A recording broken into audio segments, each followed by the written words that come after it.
Hi, I'm Emily from Trident Fly Fishing. Today I'm going to tie the Gray Ghost streamer pattern, but with a twist. We'll tie it as a Marabou Wing streamer instead of the traditional feather wing style. The original Gray Ghost was originated by famous tyer Carrie Stevens, who lived in the Rangeley region of Maine.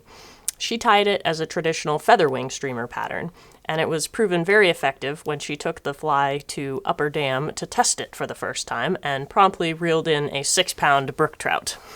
Over the years, the fly has been tied with many different variations in patterns, materials, and styles, and that's what we're going to look at today. A slightly simpler version, perhaps a bit more practical for fishing, and certainly easier to tie.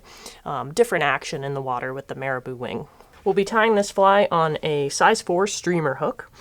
Best to get a long shank style hook, so we've got a 6X long today. Traditionally, this fly was tied even up to a 10X long hook, but 4 or 6X is a good length for fishing. The fly has an orange floss body. This is a 4-strand rayon floss in the light orange color. There's a silver tinsel rib on the fly. We're using mylar tinsel in the extra small size. This will also be used for the ribbing on the fly. We have 3 different thread colors here today, which we'll explain as we go through, but the white is for the underbody of the fly, the black is our working thread and finishing thread, and then the red is a nice accent that we put on the head at the end of the fly. The throat of the fly starts with peacock herl, then there's some sparse white bucktail, and then there's a golden pheasant crest in the throat. And the wing, today, simply we're just going to use gray marabou. It's going to give it a totally different action in the water than the traditional feather wing style. This is a really good version to tie for fishing. Sometimes I'll add a little bit of weight in the head, like a little Edson eye, but as a substitute for the cheek, but we're just going to tie it with the gray marabou. The Marabou Gray Ghost streamer starts out much like the feather wing streamer. We're going to use a white thread for the underbody, and again the reason for that is because the floss, the light orange floss, when it gets wet will darken considerably if you have a black thread as your working thread. I'm stopping the thread just in front of the point of the hook to tie my tag in. This is a silver tinsel tag. I'm using 2-sided mylar tinsel, one side's gold, one side's silver. So when I put the tinsel in place, I'm going to have the silver side facing me, slide it up against the thread, and pin it towards the shank of the hook, where then I can pull the tag back into place and secure it with a couple wraps back until I'm about halfway between the point and the barb, at which point I'm going to invert my hook to get the point out of the way and the bobbin out of the way while I wrap my tinsel tag. This is a double wrapped tag because we are wrapping backwards, like so, and then advancing forward. This covers up any gaps that you may have as you're wrapping initially. Makes for a cleaner finish. We're also using the extra small mylar tinsel, and that's regardless of the size of the fly, even though this is a fairly large streamer. It's a cleaner look with the extra small. Now I'm just pulling the tinsel back behind the hook, clipping it out of the way, because this is going to be the ribbing on my fly later on. Next material is to secure the body of the fly, because this fly has no tail. We're using a 4-strand rayon floss, and this is a light orange colored floss. There is some variation across patterns when you see this fly tied as to the color of the floss, but this is as close to the traditional pattern as we can find. Now, you'll see I've left a tag end here. The reason for that is because I want to build the tag end of the floss into the body of my fly rather than cutting it off at the tie-in point and leaving the butt ends that I would then have to wrap over and have a bit of a bump. So this makes for a much cleaner, more uniformly shaped body. Now as I'm wrapping forward, I'm using a technique I learned from my uncle Don. It's called the balanced thread wrap. And it's all about how you're applying the tension as you're wrapping the thread. I have taut tension in the thread as I come around the shank of the hook, and then I loosen up as I come in contact with the material, and then tighten down again. That prevents that floss from traveling around the shank as I wrap. I'll stop about 2 widths of the eye behind the eye to give myself plenty of room to tie in all the materials in the throat and the head. And now I can wrap my body floss forward. It helps if you use your fingers to stroke the floss as you wrap to flatten out the strands and to keep the strands from separating. And I'm overlapping as I wrap forward. About 1/2 to 2/3 of each consecutive wrap is overlapping, and I'm at a slight angle as I wrap forward.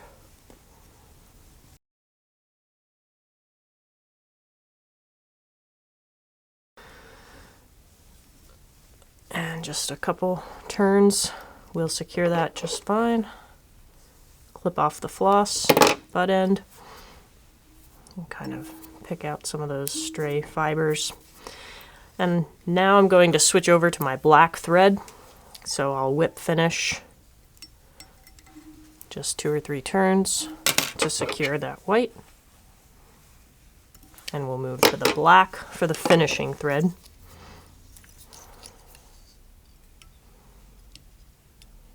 This is a Danville 6/0 black thread. Wrapping the ribbing forward now. Calls for a silver tinsel rib. This is the same tinsel we used in the tag, so it's that extra small, which makes for a really nice look on the body of the fly.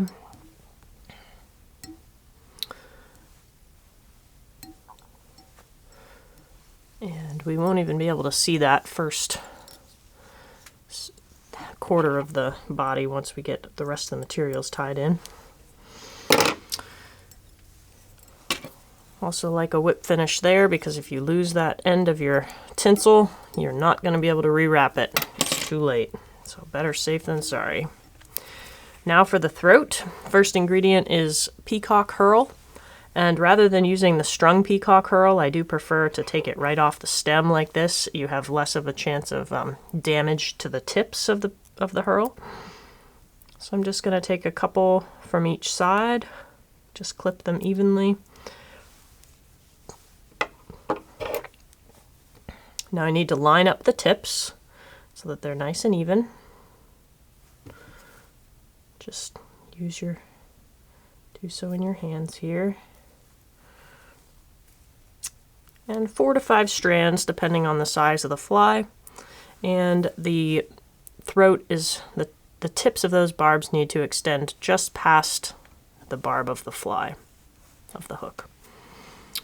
Holding them in place with a pinch wrap or a pinch, and I will come up with my loose collecting wrap, and then when I am above the hook shank, I'll add my tension. Just a couple wraps to secure. If they move around the point or the shank of the hook, you can adjust with your hands, kind of reposition those materials if you need to.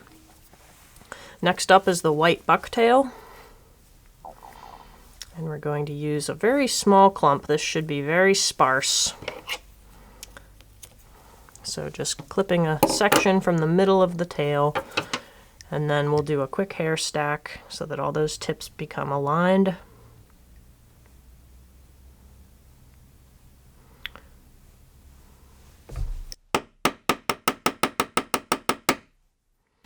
Again, very sparse, as you can see.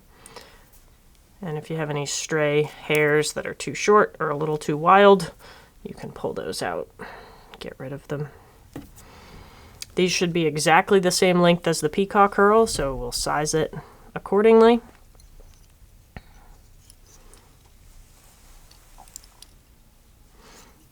And secure.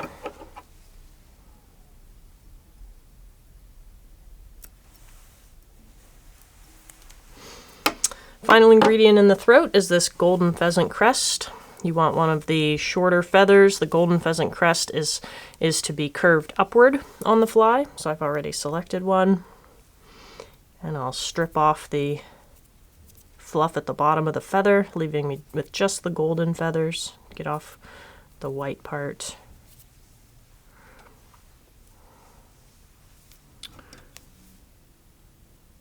And this is actually shorter than the rest of the throat. It should be about the length of maybe half to a third of the shank. So we'll size that accordingly and secure it. What you can do, actually, this is illustrating this nicely.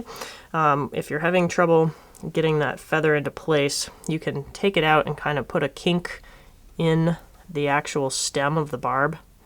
See, I'm physically bending that stem, where you use the edge of your scissors to kink it. Then, since you physically bent it, it should have a better position, giving you that nice, there we go, see that nice curved upward sweep. That's what we're looking for.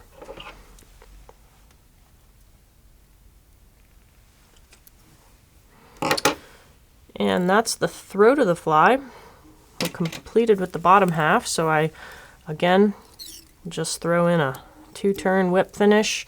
Better safe than sorry, I say. And this is also a good time to put a dab of head cement on your thread wraps and let it penetrate down through to give a good hold on those materials. All right, now here is where we depart from the traditional pattern. We will tie this fly with a Marabou wing. Gives it a completely different action in the water than the feather wing. So I have the same dyed light gray, or olive gray is really what the recipe calls for, feather wing. This is the Marabou wing. So I have some strung marabou here. I'm going to look for a nice blood quill marabou feather. And we'll have 2 feathers. I've already prepared the first, but just to show how we'll do this, I like to get rid of some of these very wispy, fibrous ends. So to do that, I just use the side of my scissors and rip off those very wispy ends, leaving you with the thicker, fuller fibers through the feather. And I've already cut and sized one, so I will use that as my guide here. And get rid of some of that excess at the tie-in point.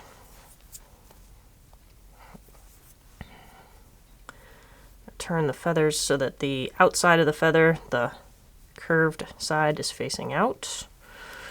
And it helps if you wet your fingers a little bit. I keep a damp sponge next to me just to tame that marabou a little bit so you can tie it in without getting out of control. The sizing on the wing is the same as the feather wing. You want it to go a bit beyond the shank of the hook. And I've left myself quite a bit more than I need. So I'm going to clean up my tie-in point here.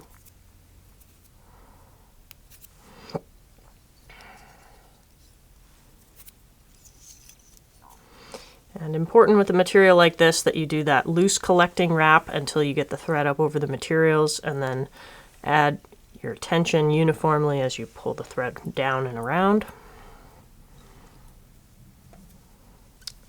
And before I completely secure it and cover all those butt ends, I like to back up and take a look and make sure that I'm happy with the placement of the wing. And it looks pretty good. So I will clean up some of those fluffy butt ends of the marabou.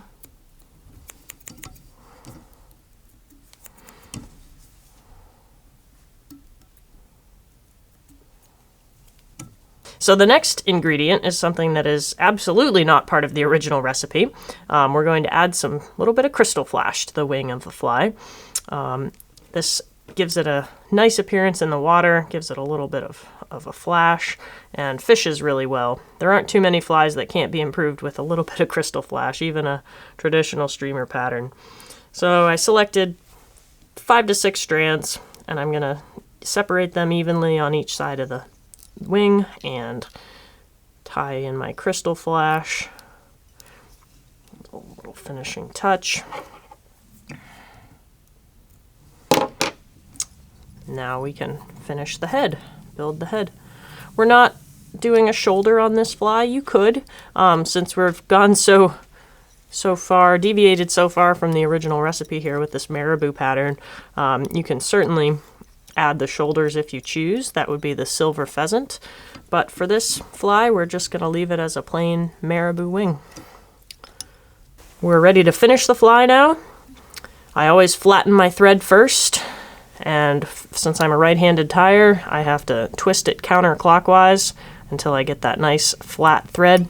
And that'll make for just a beautifully finished, smooth head without the twisted thread appearance. A nice whip finish. And you could add your red thread accent, although this is certainly not the Carrie Stevens style streamer with the marabou, but it looks pretty cool. Tribute to the originator of this fly.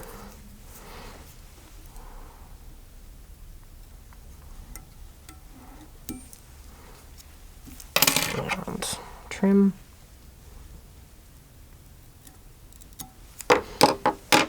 And a drop of cement, and we'll be all ready to fish this fly. Very effective pattern to imitate smelt and other bait fish. Great trout and salmon fly. That's the Marabou Gray Ghost Streamer.